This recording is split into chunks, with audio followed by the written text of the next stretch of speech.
Evening, Gary. Are you ready for another of our off scripts? I think so, yeah. I don't know what the topic is.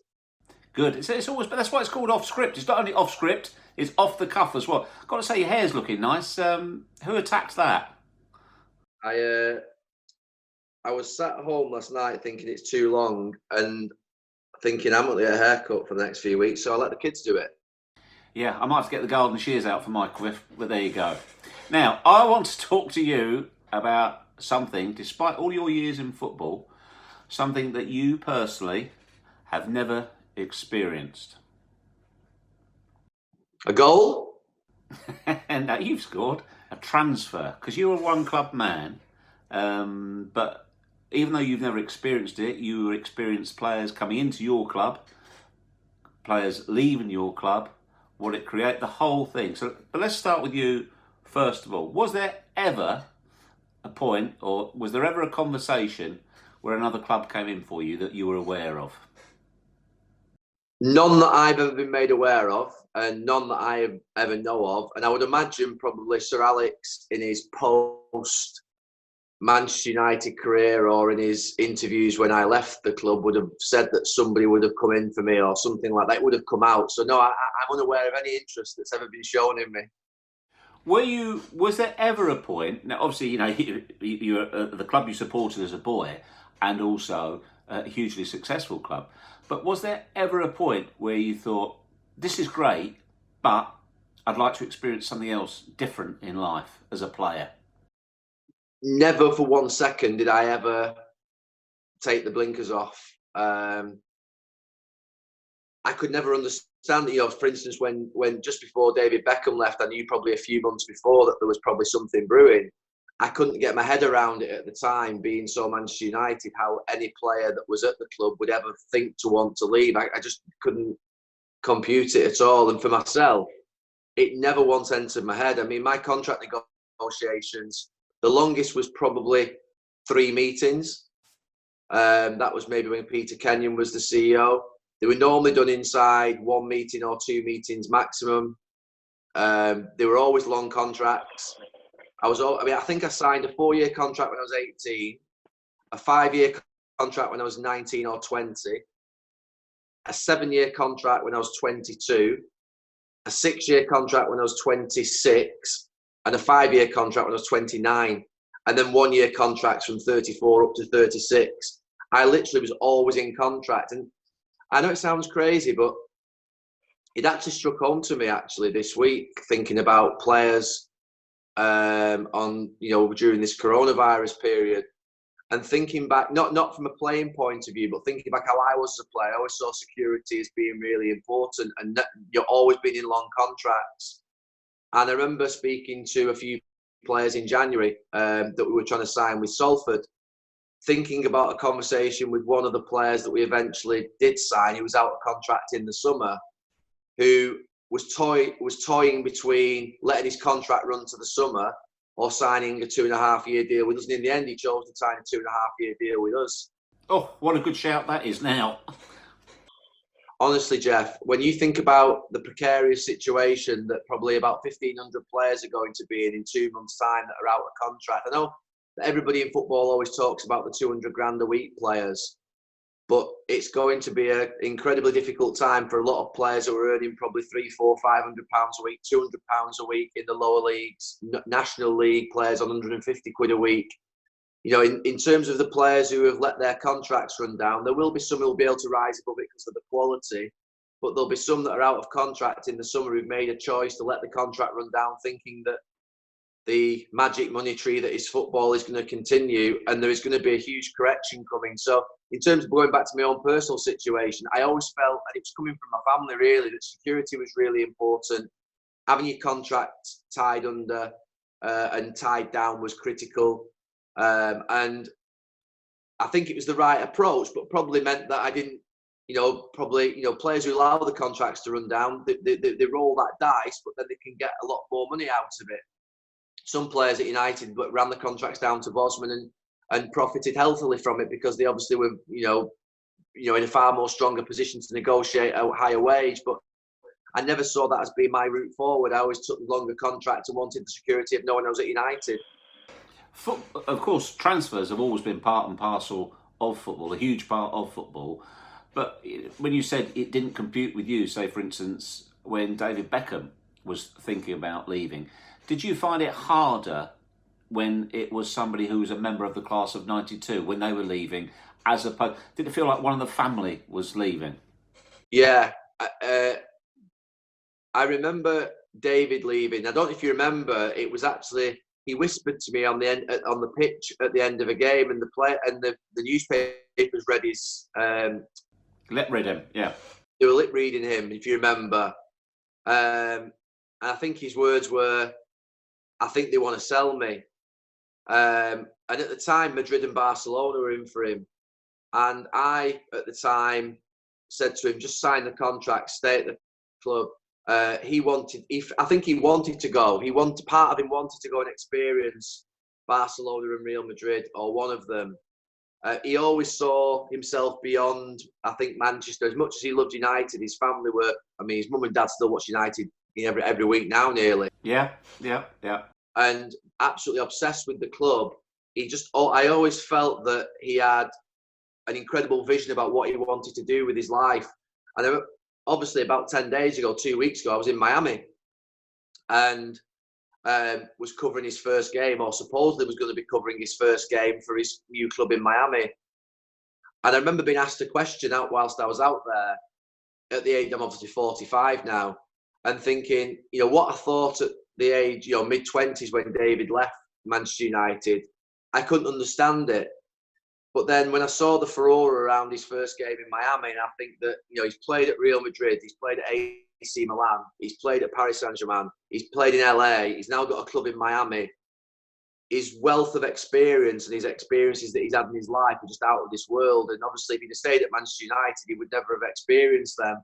So is he richer in his experiences for what he did and for the bold decision that he made? He definitely is. And I couldn't understand it at the time.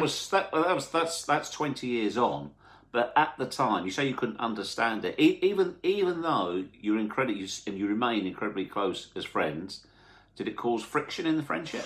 No, not at all. There was never friction in terms of of him leaving. I never felt that at all. Because I always knew that when he left, I thought it was probably for the best anyway, because the relationship was getting a little bit fraught in the sense that with the club.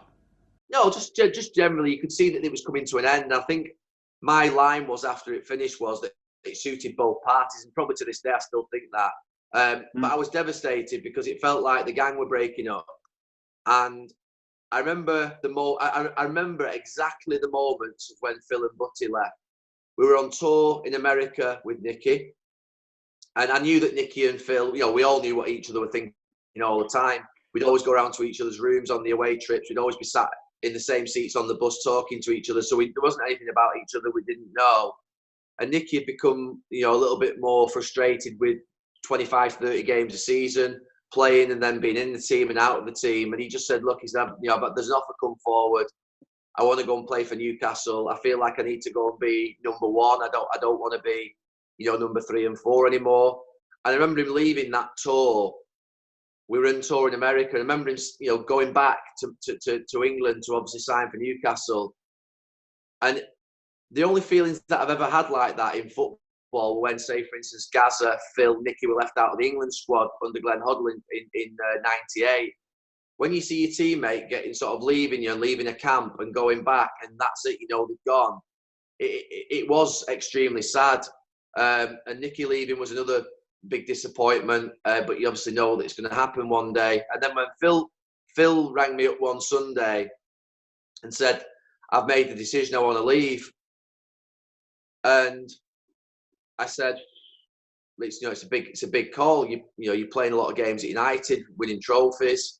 He said, but he got to the same place as Nicky, that he wanted to leave. And I remember Phil ringing me up, and we actually went round to Sir Alex's house that night.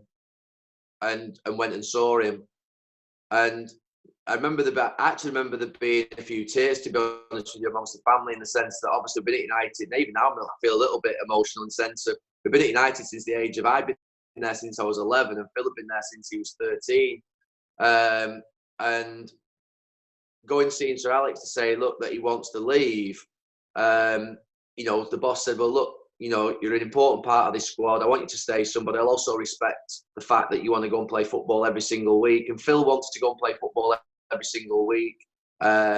David Moyes, I think, had been very keen to sign him at Everton and shown a lot of interest. And I think Bill Kenwright had as well, which was a big influence, I think, on my brother and my dad. And I think ultimately the decision was made. But I do remember all three instances like it was yesterday. And I don't remember a lot of my football matches, but I remember those three leaving and the detail around it. And, first time I'd ever been to the boss's house. I remember Nicky getting on the plane and leaving us in America. I remember David and the time around him leaving. So there were big wrench moments in the sense that it was obviously a strong bond that we had, but it was probably three of the biggest disappointments that I probably had in United when you saw that. And even when Roy left, and obviously we've become so close with Roy, and when I'm trying to think when other players left, where it was a big moment where you thought Dennis Irwin leaving and people like that, you thought they were blows, those, because they were people who you'd been sort of on the pitch within the dressing room with. You've lived through so much in the trenches. They were like, we were all like so close with each other. There were big moments. What about Cristiano when he went? I think because he did the interview after the 2008 final where he sort of alluded to the fact that he was going. And it was almost like, you had an advance warning. So you're almost ready, prepared for it. You knew he was leaving the year after. Oh, there's always the question. It's for weeks and weeks and weeks in the media. We're forever asking. And so you're prepared for it. It's not like it's a shock, is it? No, that one, I mean, even the David one was coming. Yeah. I think the Cristiano one was coming. It was obvious that one day he was going to want to go and experience Madrid and La Liga. I think some of them are obvious. Some of them, to be fair, catch you by surprise. So the Yapstam one caught everybody by surprise. I always remember the Mark Hughes one for me shocked me. Maybe it didn't shock the older players in the dressing room. I was a younger player at the time, but Paul Ince and Mark Hughes leaving was a big shock to me at the time where they left. The others, not so much a shock because you saw them coming internally, you saw what was happening, you felt them coming. But no, I think that one, Cristiano was one that you knew was coming and you were pre-warned on. Did you, as a group of players, regardless of who it was, is there, if ever there's a player, like it, as you say, you know about it, there's talk of it in the dressing room, getting a move somewhere else, as a group or as a senior group of players, do you ever try and, whether it be through serious conversations or a bit of Mickey taking, try and talk somebody out of a move, say, let's stay here. Is there a line that obviously you don't cross because you're all individuals and you do have to do what's right for you personally, but even as a collective, have you ever tried to say, got together as a group and said, come on, stay here? No, I think the conversation, I mean, look, most players that, to be fair, were leaving were because they come to the end of the road with the manager in respect of, it's time to move on. So it was nothing to do with us. I mean, let's be clear, it was nothing to do with us at all. Where it was more of a choice for the player, I'm sure I didn't speak to Cristiano, for instance, about him staying at the club longer. I think that I may have said to him during the year when he was the weather was a big problem for Cristiano, and I think he also wanted to obviously live in Spain and do La Liga. But also, I think that the weather was a big problem for him, and I felt like he'd almost travelled he travelled the path, he'd done the journey. And I didn't feel that anything I was going to say to him was going to bring him out of that. I think with David, I definitely spoke to him about staying longer, and would he change his mind? Could he stay? But obviously, I think again, David's obviously independent thinker, would look at his own situation, wouldn't sort of wouldn't change what he was thinking because of what I would say, in the sense that he would go and do his own thing. I think that generally the players that were leaving, there were very few who were leaving to go up. Now, Cristiano, you could argue, going to Real Madrid and winning 4 or 5 European Cups is a step for him where he wanted to challenge himself. The players that were leaving mainly were because they'd come to the end of the road for one reason or another. Either the contracts had run out, or their age was getting too much, or the manager had a word with them and say you don't have to play football too much anymore. Or like Nicky and Phil, where you weren't playing enough football and you wanted to play every single week. you generally sort of couldn't talk those players out of it because they'd made their own mind up. And the manager would make the decision on most of them because most of the players that leave Manchester United would want to stay. I mean, let's be clear. 99% of the players who left Manchester United during the time I was there would have stayed if the manager had said you're staying. There's only the 1 or 2% that you would say are in the category that left against the wishes of the club. Wayne Rooney was an interesting one, where he had that episode where he released that statement on I think 2 hours before we went out to play. And that was an interesting one, that in the sense that I remember me and Ryan were the senior players at the time, and we spoke to him the day after about apologising to the rest of the squad, and he did do, to be fair to him. He's an honest lad, but he was also he was driven. He had that stubbornness about him. He was getting close to the line that I'd seen players get to before, and obviously they didn't survive that line. And I think that when Wayne did that, I thought that was the end for him. I thought that would be it, that the manager would sort of manage him out of the club over the next few months. And then obviously there was a new contract announced, and we were all delighted from a point of view of playing because he was popular. I mean, Wayne. What I would say is that Wayne was so popular in the dressing room, it was untrue. The players absolutely loved him. The England players loved him.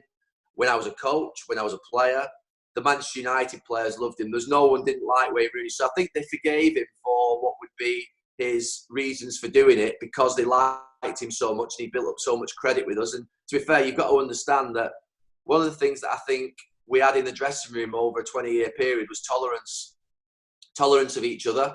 We were all different. We were all from different countries. We were all from different parts of the world. We were all different ages. We all had different characters, and some players, Paul Scholes, for instance, never turned up for a game once. I remember. People would suggest that's the ultimate breach of loyalty. Yet it wasn't even thought about in the dressing room that Paul Scholes should be kicked out of the club, for instance. So it actually informs my punditry a little bit. So when Luis Suarez bit Ivanovic playing for Liverpool, and there was a large cry for him to be booted out of the Premier League, and there was a large cry for him to be booted out of English football, I stayed clear of that stance because I've been in a dressing room where I've sat around 20 people that you're looking in the eye every single week, and every single one of those 20 lads has got a good part of them. They've got a good soul in there somewhere, and they all make a mistake. So if you think about the 20 people that you know best in your life when you were 19 to 25 or 18 to 25, you'll know one of them or two of them will have basically gone down the wrong road, and they'll have chosen the wrong decision, and they'll have made a mistake, and they'll have got on the wrong side of the law, or they'll have done something wrong. At that point, you need your teammates to stand alongside you and support you. So obviously, when Wayne did what he did, or when Paul did what he did, or when any player stepped out of line, and I did it myself a couple of times, behind the scenes.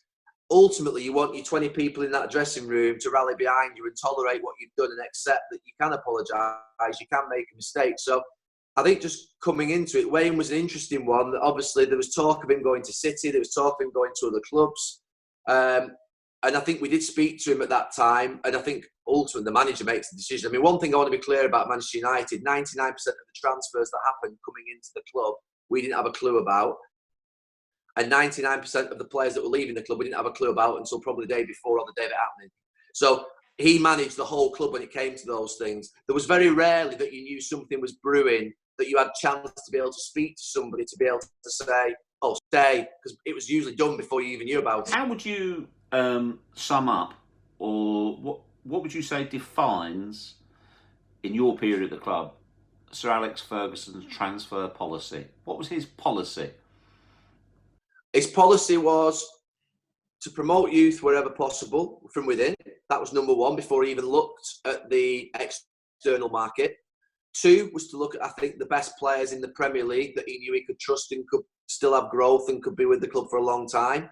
So you go back to Gary Pallister or Roy Keane, Steve Bruce, Robin Van Persie. Obviously, was the best Premier League player. Rio Ferdinand, Wayne Rooney. He tried to sign Alan Shearer. He wanted several times. Yeah, I think he always looked at the best Premier League players first and foremost. And I think he always wanted emerging international talent that could come over to Manchester, that he could work with and develop into great players, that he could develop into players that were better. So Nemanja Vidic or Patrice Evra or Cristiano Ronaldo. Peter Schmeichel, Ole Gunnar Solskjaer. So I think they fit into three categories. He very rarely ventured into the world of buying the complete star. So even if you look at Pep Guardiola's philosophy at Manchester City now, it's not too far away other than the youth part, which I think they've started to do a little bit with Phil Foden. They've looked at the best Premier League players that are available, like obviously say Kyle Walker or trying to think of others in the team, to be fair, they've signed from the Premier League. John Stones was very sought after. Yeah, John Stones. And I think that if you look at the emerging talent that he's bought from abroad, like De Bruyne, players that wouldn't be Laporte, Mahrez. You know, I think he's not going for what would be the Mbappes, the sort of Neymars, the players that are at that level. I think Barcelona, Real Madrid, Paris Saint-Germain will always be the clubs that will do those mega transfers that shock the world. I think that, to be fair, Sir Alex Ferguson wanted transfers that were fit into the three categories: youth, best Premier League players, or emerging players from the Premier League and overseas. What would you say defined his policy on selling of players? When either they weren't good enough, or he felt as though they were questioning his control. Was he ruthless on that? Yeah. I think if he felt as though a player was getting to beyond the point that he couldn't manage him anymore, or he was getting difficult, then I think he always talked about. I mean, you look at all his interviews. He talks about control, authority, having the discipline. And I think there were times where he thought, right, okay, that player isn't quite good enough anymore, or that player has run his course. You know, with me, got to the end, and you know, it was obvious to everybody that I had to basically leave. And I think ultimately he would let you leave the club. You would leave the club if you weren't fitting into his plans anymore from a football point of view, or I think if he felt that come to a point whereby he needed to go. Now, you said you very rarely knew, the other players very rarely knew the player coming in or going out until 24 hours beforehand. Name me two players in different camps. One, when they arrived, when you read about it, when you heard about it, you were so excited. You thought, wow. And when you saw them in training, you thought, wow, this really is this will take us to the next level. And perhaps in the next camp, somebody, when they arrived, you thought, this might not go quite so well. And indeed didn't. Wayne Rooney is probably number one. I played with him with England, and I knew what we were getting. We were getting a world-class player, and fearless and horrible and everything that you'd want in a football player. Goals, tackling, running, endeavour, grit, everything that you would want in a football player. So he was the one that excited me. Ruud van Nistelrooy was the one that when I first saw him training in the first few days, and I saw him, I remember us doing a shooting session over the back pitches at Carrington, and I remember him striking one from about 20 yards and thought, oh, he can score goals, this kid. He's not bad. Yeah. The one that stands out for me was the first time that Ollie ever walked into the changing room at the Cliff in 97, something like that. And honestly, walked in with what I can only describe as, think of like a jumper from the 1970s in Yorkshire. I don't know why you're digging Yorkshire out, but I know what you mean. What woolen, bubbly, like you're thinking, what's this? Honestly, no word of a lie. I genuinely thought I thought he must have won a competition, like as a fan from Norway or something. He walked in. He looked about 9. Still does. He walked in and he was like that thin. He had this jumper on, which was, I always mention it to him, this jumper. And then about a week in training, I remember we were playing a small-sided game. I don't know if you remember all his technique of scoring a goal when it was in short spaces. He would take it to the side and then he'd push it back. He'd pull it back through your legs into the far corner. And I'm thinking, what? He's a bit more clever than he looks. And then started to see him sort of. I remember Schmeichel hated it when a goal used to go through a defender's legs. He always used to say, "Close your legs. Don't open your legs for a defender." And Ollie always used to get the ball between your legs and fire it into the far corner. And thinking, first time he did it, thinking, oh, second time thought, right. And the third time thinking, he's pretty good at this. It's not just luck. And realising that he was the biggest surprise to me in terms of just somebody who just did not look like he could form part of our squad. You've got to remember, you had the end of the 94 team. So you had your Cantona was there, Schmeichel, Keane. These were like, Bruce, I think, was still there probably. Yeah, they were beasts. And you saw this young lad come in thinking, there's no way that he could compete in this. And he was absolutely fantastic. His technical ability was unbelievable. I really don't want to go down the route, to be honest with you, of a player that sort of came in and thought... Don't have to name them. No, I wouldn't name them, because I actually think there was probably only a few times that you thought, oh, he's going to struggle. And then they ended up did struggle, because there's obviously players who struggle. I always like, as you can imagine from the interviews I've done over the years, I wish I could have been there to witness it personally, because so many times I've heard players talk about going to a new club. Again, you haven't experienced this, but you've been around it. They say it's like going to school. It's a new group of people. You're going out for the first time. You're training for the first time. And then for whatever reason, and they're not necessarily friendly with all the lads. They may know one or two, but they're not part of that group, either professionally or socially as yet. And when if it's the first shooting session or whatever the drill is, a slight mistouch, someone's going to be going, how much? more as an icebreaker than anything else. You must remember those. I do remember. Yeah, I do remember some of those little things. What I would say is about United. I mean, obviously the manager built such a spirit that when the players came in, I think they settled in really quickly, because if it was in pre-season, we'd always went on pre-season tour together. And we'd get one night out. And that night out was special. For me, there were 3 special moments in the year at United. And the things actually I missed most was the night out in pre-season where the squad was coming together. The night out at Christmas where we all went out and had the most incredible time. And it was almost like a sanctioned drink, which, to be fair, was rare during the season. And then when we won a trophy at the end of the season, straight after it, the party that we'd have. And there were 3 special moments, actually, because in those moments, so for instance, in pre-season, once you went out on one night out, and this will be the same at every other club, I'm sure, but to be fair, certainly at our club, you knew you got the real character of the player that came in once he had a drink with you. And I always remember Juan Sebastian Veron in Singapore in his first pre-season. We were out till about 4 o'clock in the morning, jumping up and down, sweating like mad to Sweet Child of Mine from the Guns N' Roses. So he'd gone from being a £28 million star signing to just being one of the lads in 10 minutes. And to be fair, I always remember after that, everybody, the ice is broken, the shackles are, they've seen you at your absolute sort of what would be worst state. There's nothing, to be fair, to see after that. And what I would say also is once a player scores a goal or does something really good in a game, you then go and celebrate with them. They're a new player, and these things just happen. You quite quickly, players were made to feel really welcome. And then I just think that you're right. You would have, you wouldn't tend to take the mickey out of them too early. Although there were a couple of players that we had that might have done just to sort of break the ice. But generally, within a month, they almost like they've been there for years.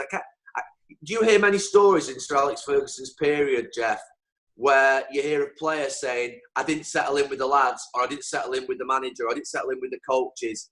That was never a story I heard, and please correct me if I'm wrong, people listening and watching, they might have read it in books. But I can't think of any player who came over who wasn't made to feel part of the group. But again, maybe in a few years' time, people might write a book and say, I found it difficult for the first 6 months or 12 months. I wasn't made to feel welcome. But I hate to think that would be the case, because it felt to me like within a month, everyone was welcome. No, in fairness, I've never heard that. And also, I think a lot of players, when they leave a club, sometimes it just didn't happen for them. It wasn't right, or it's for other reasons. No, I've never. But I don't think I've ever heard that at virtually any club. If they couldn't settle for whatever reason, that can happen. But I think players don't. Gary, players. Most of them don't tend to make excuses why something didn't go right. So they just sort of they shrug their shoulders and say, "Well, it just didn't work that time. It can happen." Yeah. Well, the biggest example I can think of a player who went on to be a great player, but it just did not work at Manchester United was Diego Forlan. I mean, Diego Forlan went on to score hatfuls of goals at Atletico Madrid and be a brilliant player in La Liga. But he never scored for 30 games at United, and obviously he scored some really important goals in the second season. But it was obvious that he was a really good player. But sometimes just a league doesn't suit him, or maybe some environment or the timing, and it happens. But, you know, he was an example of a player who was a brilliant lad, really talented player, but just needed to play at a different club in a different league, in a different environment to be able to excel. And, you know, he's the one that stands out. Why didn't it happen for Veron? Do you know Juan Sebastian Veron? It was an amazing player, Juan Sebastian Veron. The reason it didn't happen for Juan Sebastian Veron, in my opinion, was that we had the best midfield I think English football has ever produced, and I think will ever produce. So you had Becks, Keane, Scholes, Giggs. I honestly think those four players are four of the greatest players that Manchester United have ever had. You've got the two top appearance makers in that midfield. You've got a global megastar, an amazing player in David Beckham, and you've got Roy Keane, who's the most inspirational football player that I've ever seen. You had a midfield four that were on another planet. And what the manager was trying to do was see life beyond, obviously, that midfield four and try to add strength in depth and try to marry that midfield four with Juan Sebastian Veron. So if you remember at the time what happened, Scholes got moved forward one. Or Scholes got moved to the left if Giggsy was injured and Juan Sebastian Veron would play in midfield. And so that disrupted the quartet, which, you know, the intent was there to obviously try and move the squad forward. And that's the problem, I think Carragher's spoken about it with Liverpool, with Mane, Salah and Firmino. If you go and sign a top player to come into that front three, one of them has to sit out. All of a sudden, you've got an unhappy player on your bench, and it disrupts it. And when you've got such a set three like that, like we had such a set four, it just became really difficult in terms of that. So that was number one, because we were a 4-4-2 team, and that midfield quartet was so outstanding that he came in, and we ended up with a different system. The second thing was the way Seba Veron played the game. The midfield four we had played in what I would call quite a methodical way. You wouldn't see David Beckham pop up on the left wing and Ryan Giggs on the right wing. You wouldn't see Roy Keane and Paul Scholes crossing midfield if they're going to go and get it off each other's fullbacks. No, it was a disciplined role they played. They played a disciplined role. It was a classic. I'm not saying they didn't go forward or they didn't move into different positions. They did. But there was an element of discipline and understanding between them. When the way Seba played, he's coming out of Italy. And it's the way in which actually a lot of midfield players now, like Bruno Fernandes, who's come to Manchester United, he reminds me so much of Veron. That the game's developed now to a point whereby players can move into different positions. There's a lot more fluidity in systems. 4-4-2 doesn't exist anymore. So Seba Veron was coming into a very methodical 4-4-2 system, which had really good patterns of play, which we all knew. And he was moving across those patterns and trying to go and get the ball from the left back when Scholes was going to try and get the ball from the left back, as an example. And it became a little bit... he almost was the first player. Cristiano did exactly the same to us, that almost broke the code. And the code had to break. And that's why I sometimes see a big difference between the 99 team, which had a lot more patterns to it, than the 2008 team, which was a lot more fluid, where, I mean, you could never tell where Nani, Tevez, Cristiano Ronaldo, Rooney, they'd all just be everywhere. I mean, literally, it would be like just crossing over. Whereas Scholes and Carrick in midfield was set, but the rest of them was a lot of fluidity, a lot of interchanging of positions. And I think Veron came in with an interchanging position mindset and a different mindset into a team that had been set in the patterns. So for me, that's why it just didn't probably quite happen. It was nothing to do with him as a player or as an individual. He was a brilliant player. I want to throw it forward to what your experiences are around transfers and around football and what you saw happen at Manchester United. How has that shaped your thought process as an owner of Salford City in terms of transfers? I mean, I always remember the old adage, or the apocryphal story, whether it goes back to Sir Alex or not, I'm not entirely sure. But you often hear people say, strengthen when you're strong, not when you're weak. And that's a really difficult thing to do, because that also that goes against the other adage, which is, if it ain't broke, don't fix it. Yeah. The strategies of Manchester United versus Salford are absolutely chalk and cheese. There is nothing aligned whatsoever. No, there's no similarities. Other than, obviously, we want to try and sign the best players, but that's every club. Every club wants to try and sign the best players. So, for instance, in terms of Manchester United's strategy, I used to liken it to a conveyor belt, a very slow conveyor belt that basically had 23 players on, 24 players on, and one or two would come in at this end and one or two would go out at that end. There was never a case that it was like 8 players in, 8 players out. It was never this massive interchange, adaptation of the squad. So Manchester United was a very controlled conveyor belt with probably 6 or 7 young players, 6 or 7 players or 10 players in the middle, and then 3 or 4 players at the end, 30 to 34. And then as the 34-year-old became 36, they'd come off. The 29-year-olds would become 31. The 18-year-olds became 20, and then some new ones would come in. And obviously the manager might intersperse it. And that was the strategy I felt that existed at Manchester United for years. It's almost like the perfect strategy. You create success, and then you adapt slowly and change slowly. You've got stability. You bring in 1 or 2 players into a very settled environment that know the pattern of play. And that's where you get a real sort of what would be a period of domination, or a period where a club can be successful for a longer period. Because look at Barcelona with Piqué, Puyol, Busquets, Xavi, Iniesta, Messi. You've got the core, Valdez, for 5, 6, 7 years, and then you bring 1 or 2 in to add to that. So every club that's had a dynasty, or they've had this sort of this stability of players in it. And Salford is completely the opposite. So to get from the 8th tier of English football, which is where we started, to the 4th tier of English football as quickly as we possibly could, we had to basically work in what would be an 18-month, 24-month cycle. But we knew every 18 months to 24 months that the players that were good enough to get us out of 8 and 7 would not be able to, different competition. Yeah. So they would not be able to get us out of step 7 and 6. The players in step 7 and 6 would not be able to get us out of step 5 and 4.